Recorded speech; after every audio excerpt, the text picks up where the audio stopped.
Bonsoir à vous, amis de la nuit et des veillées, vous qui aimez les histoires sous la lumière de la lune.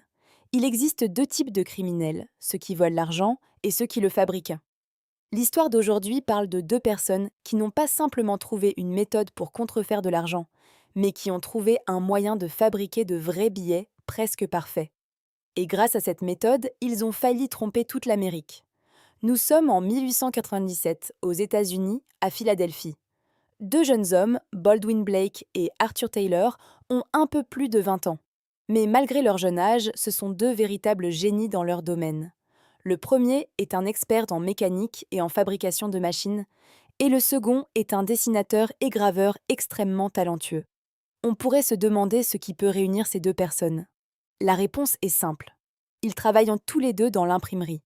Il ne faut pas oublier qu'à cette époque, au XIXe siècle, les imprimeries fonctionnaient presque entièrement avec des systèmes mécaniques. Arthur et Baldwin étaient parmi les meilleurs ouvriers dans leur métier. Ils étaient tellement doués qu'ils travaillaient parfois avec l'État pour fabriquer des timbres officiels. Les timbres étaient très importants car leur valeur était comparable à celle de l'argent. Un jour, un homme d'affaires nommé Jacob Williams entend parler d'eux. Il décide de les inviter à dîner. Les deux jeunes acceptent l'invitation. Jacob est un homme riche et influent, même si sa réputation est un peu étrange. Pendant le dîner, après avoir discuté de plusieurs choses, Jacob finit par dire « J'ai une proposition et une idée pour vous. » Naturellement, Arthur et Baldwin deviennent curieux. Jacob leur explique son projet.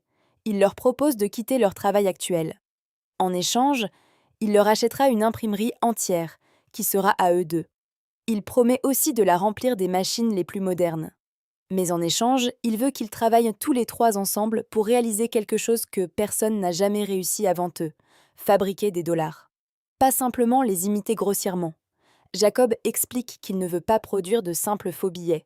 Il veut fabriquer des billets absolument identiques aux vrais. Des billets si parfaits que même la Banque centrale américaine ne pourrait pas voir la différence. Les deux jeunes hommes se regardent, étonnés. Baldwin trouve l'idée fascinante. Arthur, lui, est plus hésitant. Finalement, Baldwin demande un peu de temps pour convaincre son ami. Une semaine plus tard, Arthur accepte. Et le projet commence.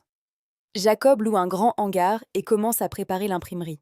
Pendant ce temps, Arthur et Baldwin partent à Washington, au Bureau of Engraving and Printing, l'endroit où les billets américains sont fabriqués.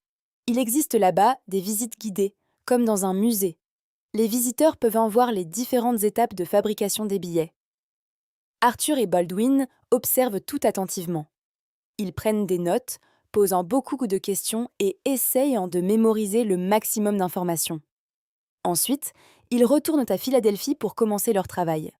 Mais pour fabriquer des faux billets parfaits, il faut trois éléments essentiels. Une machine d'impression, une encre spéciale et surtout le papier utilisé pour fabriquer les billets. La machine et l'encre ne posent pas vraiment de problème. Mais le papier est extrêmement difficile à reproduire car il est fabriqué uniquement pour les gouvernements. Arthur et Baldwin passent des semaines à essayer de créer un papier similaire avec différents mélanges.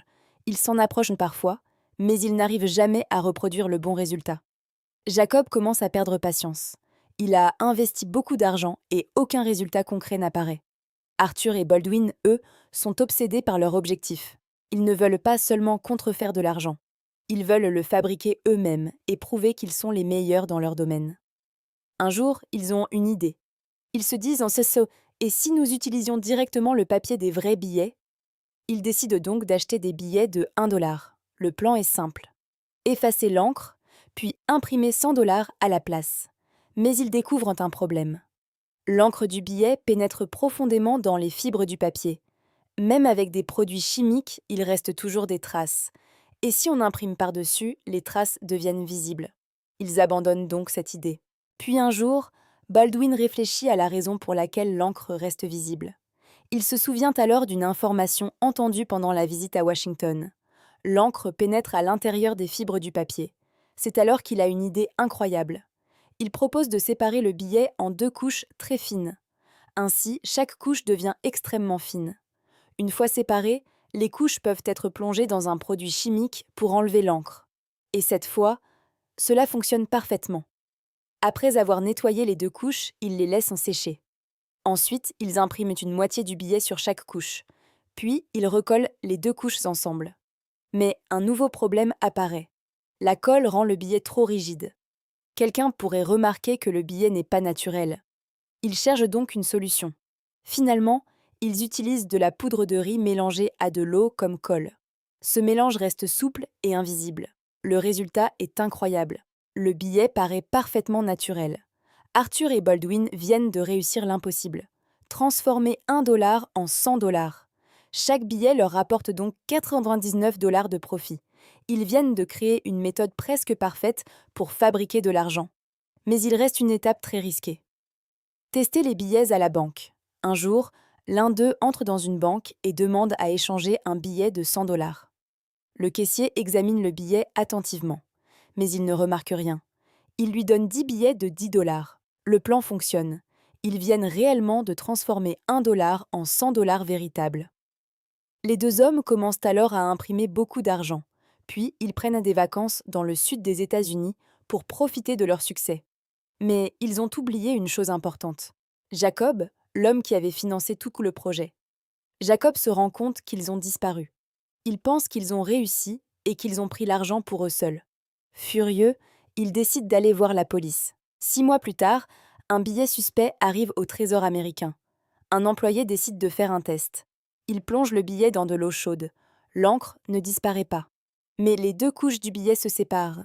Le secret est découvert. Les autorités comprennent alors qu'il existe des billets fabriqués à partir de vrais billets de 1 $. Un énorme scandale éclate dans tout le pays. Le gouvernement retire tous les billets de 100 $ en circulation pour vérifier lesquels sont vrais. À cette époque, il y avait environ 26 millions de dollars en billets de 100 $. Les autorités inspectent chaque billet. Finalement, les enquêteurs remarquent que beaucoup de ces billets viennent de Philadelphie. La police commence à enquêter dans cette ville. Ils examinent toutes les imprimeries. Une imprimerie attire particulièrement leur attention. Les prix y sont devenus anormalement élevés. En creusant davantage, ils découvrent que le financier de cette imprimerie, Jacob, a des antécédents douteux. Les enquêteurs commencent alors à surveiller l'endroit. Finalement, la police intervient et arrête Arthur et Baldwin. Mais ils ne trouvent pas les plaques d'impression utilisées pour fabriquer les billets. Les deux hommes avaient eu juste assez de temps pour les cacher. À ce moment de l'histoire, la situation devient très compliquée pour les deux hommes. Après plusieurs discussions, Arthur finit par expliquer certains détails importants. Ces informations permettent de mieux comprendre ce qui s'est réellement passé. Les deux hommes doivent alors attendre la décision finale concernant leur situation. Pendant ce temps, Arthur passe beaucoup de temps à réfléchir à tout ce qui s'est produit. Il se demande s'il n'aurait pas dû garder le silence plus longtemps. Mais il imagine alors un plan complètement fou. Il décide de fabriquer de faux billets de 20 $, directement dans leur cellule. Avec l'aide de Baldwin, ils utilisent des matériaux improvisés pour fabriquer un moule. Ils réussissent même à mettre ces billets en circulation. Le plan était ensuite de révéler l'existence de ces faux billets pour négocier une réduction de peine. Mais les autorités découvrent que ces billets ont été fabriqués après leur arrestation. Cela prouve qu'ils ont continué leur crime même en prison. Finalement, le tribunal les condamne. Malgré la gravité de leur crime, ils reçoivent une peine relativement courte. 7 ans de prison. Arthur mourra peu après sa libération. Baldwin, lui, commencera une nouvelle vie. Mais il restera surveillé par les services secrets toute sa vie, car les autorités avaient peur qu'il révèle sa méthode à d'autres criminels, car leur technique était si ingénieuse qu'elle aurait pu menacer l'économie entière du pays. Et c'est ainsi que deux jeunes génies ont réussi, pendant un moment, à fabriquer de vrais dollars à partir d'un seul billet. Et voilà, c'était l'histoire incroyable de ces deux hommes qui ont réussi pendant un moment à tromper tout un système avec leur intelligence et leur audace. Comme quoi, parfois, le génie peut être utilisé dans le mauvais sens, et les conséquences finissant toujours par arriver. Si cette histoire vous a plu, n'oubliez pas de laisser un like, abonnez-vous à la chaîne et partagez cette vidéo avec vos amis pour m'encourager à vous raconter encore plus d'histoires incroyables comme celle-ci. Merci beaucoup d'avoir regardé et on se retrouve très bientôt pour une nouvelle histoire.